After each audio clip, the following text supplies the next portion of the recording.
Poverty in Africa has been falling. This is a reduction in the prevalence of poverty, but the number of poor people has actually been increasing in the region because of high population growth. The growth pattern in Africa has not been inclusive, and we're worried about come 2030, 90% of the world's extreme poor being in the Africa region and not getting anywhere near 3% poverty rate globally is very disconcerting. But there is more we can do beyond waiting for that pattern to happen.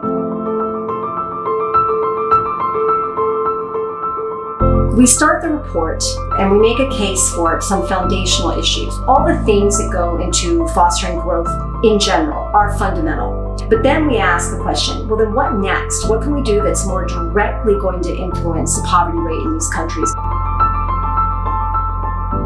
Basically, what the report wants to emphasize is that we need a much more integrated approach. We need to grow the income of the poor more rapidly while helping them to cope with shocks and risks, and that the two go hand in hand. This report very deliberately also talks about the fiscal side.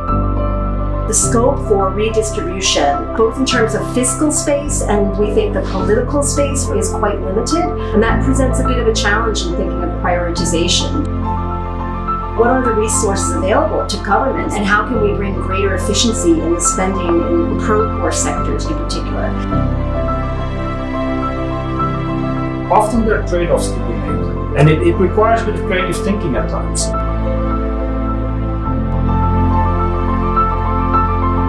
We hope that by talking to different partners and stakeholders, we want to reach them with the messages of our report, in some sense, to really shape their agenda, including the agenda within our own institution of the World Bank.